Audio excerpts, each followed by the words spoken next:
Hey there, and welcome to this explainer. I am so excited to be jumping into this with you today. Look, if you're gearing up for your Leaving Cert English Ordinary Level exam, you've landed in exactly the right spot. By the time we wrap up, you're going to have this incredibly clear, foolproof, step-by-step cycle for writing an amazing personal essay.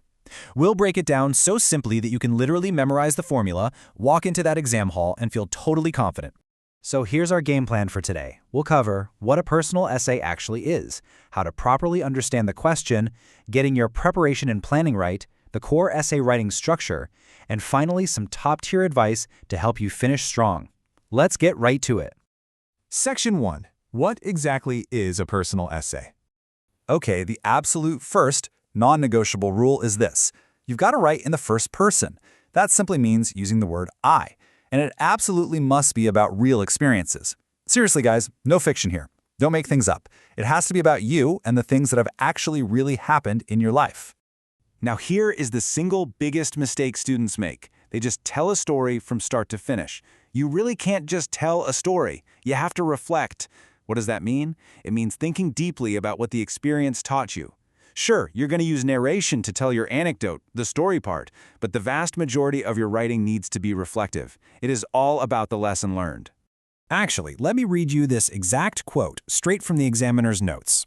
The reader should feel they have come to know you by the end of the essay. We call this using confessional elements. It basically means admitting your true, honest thoughts and feelings, even if they're a little bit embarrassing or hard to share. The examiner wants to see the real you on the page. A great way to think about reflective writing is like mentally holding a mirror right up to your experiences. You're looking closely at yourself to understand the deeper meaning of it all. You're constantly asking yourself, okay, so what did this teach me about myself? Or what did this teach me about the world around me? Moving on to Section 2, Understanding the Essay Question. So on exam day, you have to read the question carefully and physically underline the key words. In the sample we're looking at today, the prompt asks you to discuss what you've achieved in life and what you hope to achieve in the future.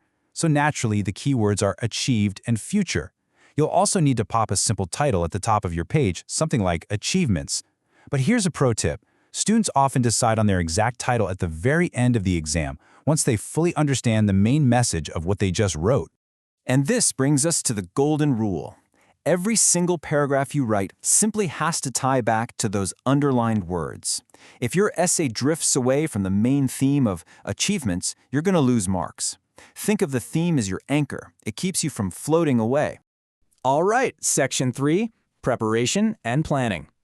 Now, before you even think about starting to write, you must take a few minutes to jot down your ideas. And while you're doing that, you have to make a choice. A really strong personal essay focuses deeply on just 2 to 3 strong, connected experiences. If you try to jam 5 or 6 random, totally different anecdotes into your essay, it just becomes choppy. It loses coherence. Deep focus on a small number of experiences, that's your absolute secret to success. For example, the student who wrote our sample essay expertly limited their focus to just 2 personal achievements, their first violin lesson and their water safety training. That's it. Just 2 deeply explored experiences, and both perfectly linked back to that main theme of achievements. Which brings us to Section 4, the essay writing structure. Listen closely because this is literally the most important part of our explainer today. I'm going to give you a master cycle that you can memorize. Step 1, opening anecdote. Step 2, descriptive language. Step 3, confessional elements. Step 4, reflection. Step 5, repeat the cycle for your next anecdote. And Step 6, conclusion. It's a simple loop. Let's break down exactly how this works using our sample essay. Okay, Step 1 is your opening anecdote. A really strong introduction jumps right into the action to grab the reader's attention. The sample starts like this. I remember crying in my mother's arms before going in because I was so scared. The writer even drops in some dialogue from the mother. You will thank me later. See? Instantly, as a reader, we are hooked. We desperately want to know what happens next. Next is Step 2. Descriptive language. You really want to help the examiner vividly imagine that exact moment in time. Our sample essay uses phrases like heavy wooden doors to describe the scary, intimidating music academy, and later on, freezing cold water to describe the lake. Appealing to the senses like this just makes the experience feel incredibly real for the person marking your paper. Then we hit Step 3, confessional elements. Remember earlier, the examiner needs to feel like they know you, And you do this by sharing your honest, vulnerable thoughts. In the sample, the student totally admits to wanting to quit the violin when the grades got harder, and even mentions shedding a lot of tears. Openly admitting to a struggle like that is highly confessional. And let me tell you, it scores great marks. Now for step 4, reflection. This is where you move from what happened to what did I learn? Honestly, guys, this is the most important part. To make it super easy, just steal these exact short model phrases. I realized, and this taught me. Use them right there in your essay. Our sample essay states, I've learned that if you work hard at something, the end result is always worth it. This clearly, brightly signals to the examiner that you are sharing that crucial lesson learned. Once you finish that reflection, you're at step 5. Repeat the cycle. You just smoothly link your first achievement into your second one. Our sample writer transitions beautifully by saying, another significant achievement in my life, and one that also took a lot of hard work, is my water safety training. You see how naturally they linked it? Then, they literally just repeat steps 1 through 4 all over again for the water safety story. And finally, step 6, the conclusion. A perfect conclusion loops right back to the beginning.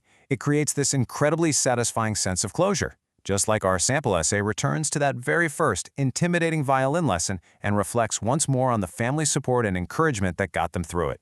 It feels whole, it feels connected, and most importantly, it feels deeply reflective. And that takes us to section 5, final essay advice. We have covered a lot of ground today, so let's lock in these 4 golden rules to take with you into the exam room. Number 1, always write in the first person using I. Number 2, use real experiences only. Number 3, make sure you include honest, confessional elements. And number 4, the absolute biggest one of all, reflect after every single anecdote by asking yourself, what did this teach me? Keep in mind, examiners aren't just hunting for good spelling or perfect grammar, they are looking for you. They genuinely want to hear your unique voice and the lessons you've picked up along the way. So I'm going to leave you with this. What real experience has shaped you, and are you ready to reflect on it for the examiner? Grab a pen, use this cycle, and start planning your perfect personal essay today. Thanks for hanging out with me on this explainer, and best of luck!